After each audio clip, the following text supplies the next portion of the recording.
Alright, so here's another battle I've got.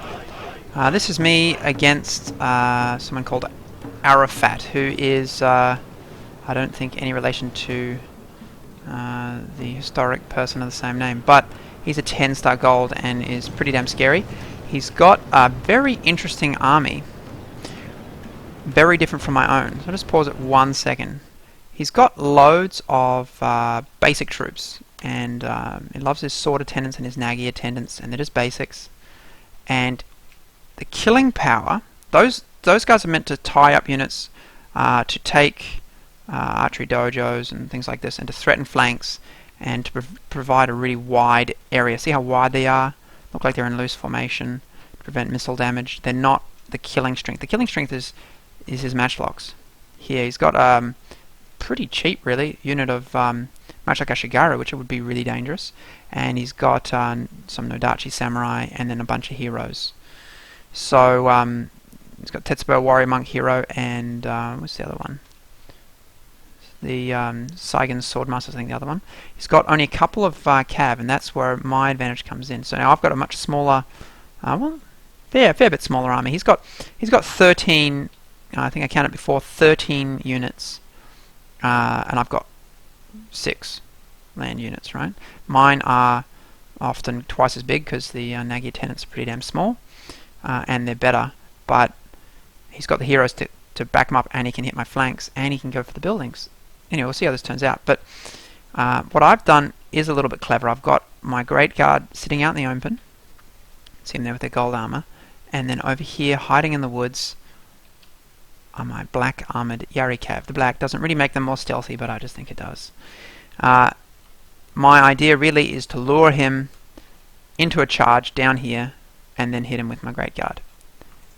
Anyway, over here I've got 1 unit of matchlock samurai and a daikyu samurai. The daikyu samurai is to kill his matchlocks and stop him camping. And generally it's basically a melee army, obviously. So let's just speed this up for a tick.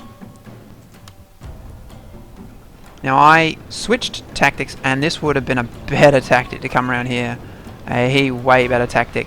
Instead what I'm doing is I'm conceding him the forest and standing out in the open. Completely stupidly.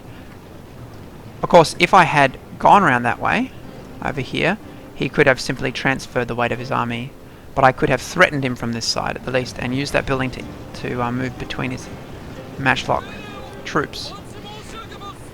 So here he starts to move forward with very expendable troops, and sort of very... Now look at this. Clever placement, look at this. Brilliant. Right on that little ridge there. So now his dudes are there in the ditch on purpose, obviously. Maybe that's apparent, but at the time it wasn't really. See, because normally if they charge in front, they'll block line of sight, and I think, sweet, charge in, I'll kill him, and then I'll run back. He might get a volley. Not so, he's going to get to volley me all the way in, and all the way out again, and probably during the combat as well. Plus he'll be able to shoot me with his bows, of which he has, he's got what? A bow warrior monk. I think that's the only unit he's got. His general can't shoot. But that's a lot of gunfire right there. So we're coming in, and we're already lost 30 men from the gunfire. That's expensive, man. And then I mean, like, what is Nodachi doing in there, man? This is like bow territory. And then sitting there. And over here... Oh no! Before I moved him back, my Yari Samurai smashed to pieces. As you can see, I'm not all that happy with my micro on this one. But, you know what? It was a learning experience. He lured me forward, and I was pretty sure it might be a lure. And I thought I could rush him and maybe break him. General classic rushing tactic. But it didn't work, did it? And it looks like it's all over here, doesn't it? It looks really, really bad. Look at all these guys dying. They're dying. Oh, ouch. Ouch. A lot of... oh, man. Just dropping like flies. Brilliant tactic on his part. I gotta say, there's some respect right there. That's how you get to gold. Wouldn't expect any less. So now I moved my general forward trying to shoot him, and then I thought, this is a really bad idea. Let's move back. But by this point, look at these guys smashed. Down to 40 units. 40 men. 60 men.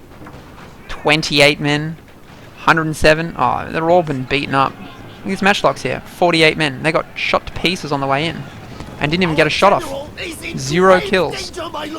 Now he moves these guys forward. I didn't see it. Because at the same time, trying to move up here, he intercepted me. And he moves his Yari Cav down. Okay, he thinks this is all over, doesn't he? He thinks it's all over. Well, I break. I run. I get them out of there before they're too badly smashed to pieces. And I start moving up my katanas whilst basically just commencing skirmishing. Now these guys were supposed to come in here and flank, but they got taken out by them.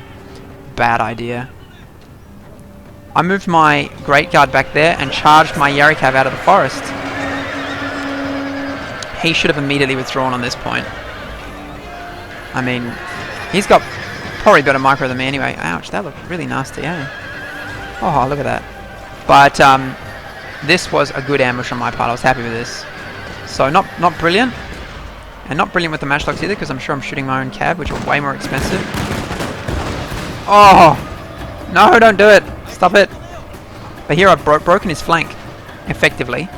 Broken his flank, and I'm at least holding on the center. Not that intelligently. I should have moved back and just shot the shit out of this thing and forced him to move up further and then charged him. That would have been smart, but I didn't do it.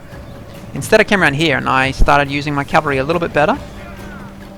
Now he's very missing on cav and he's hoping to make up for that with the Nagi attendants, which are very poor troops, but still. So now my general's shooting these guys, I thought. I know. Anyway, these matchlocks are taking it. And meanwhile here I'm wondering what to do, right? It's all good in hindsight, but at the time I was wondering, how do I handle this guy?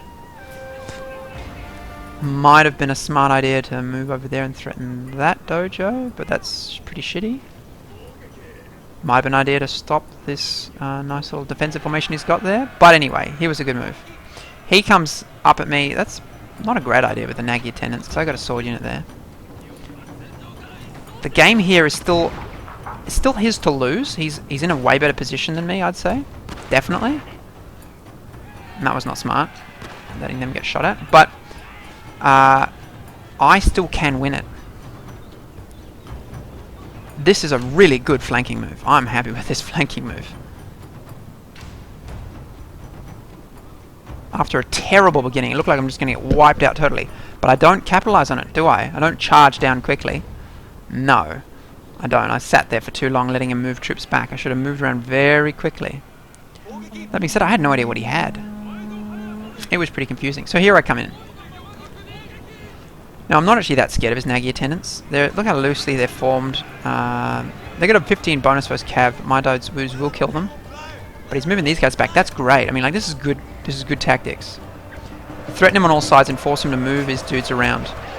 Meanwhile, I cut these guys to pieces and shoot into these. This is good. But I should have moved another unit around, which is coming up here, but it's too late. And I should have moved my matchlocks back. Do I do it? I don't think so. Meanwhile here, slow-mo time. No, they're dying. Over here, I did a nice little feint, didn't I? Moved over that way, and these guys come down. Boom. Right into them. Now he's still got his Avatar's bodyguard there, and the Yari cab, all that's left of him. But in a one-on-one fight, my guys will rip them to pieces.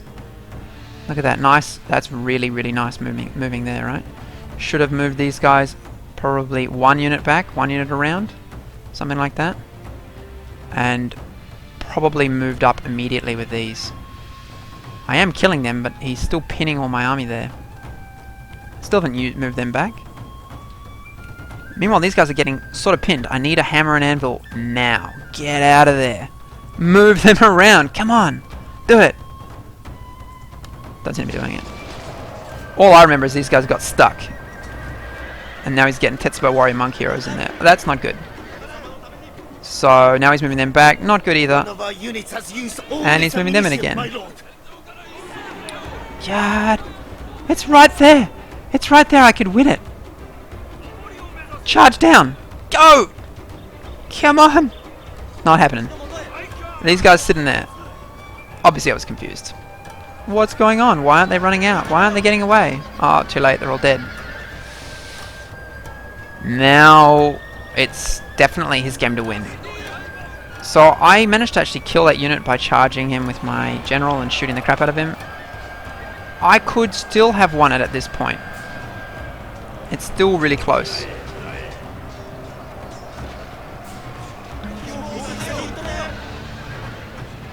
Can't believe they didn't die, eh? What the hell's with that, eh? I was trying to get the gen. Meanwhile, these guys are just being kind of mobbed. These guys... Oh, that's why. Because they're Sengen Swordmasters, aren't they? They need a cav charge to the back.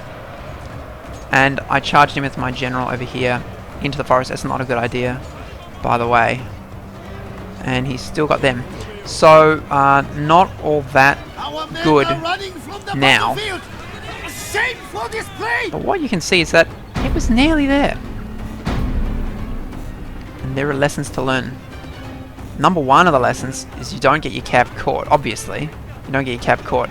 I almost turned the battle fully back around with that flanking gesture, and if I hadn't have attacked stupidly at the beginning and just drawn him back, and then wrapped around his flank with the cav, and just kept drawing him back, I could have given him the dojo. It wasn't worth such a bad position, was it? I could have also moved up this way. Individually, my men were better than his.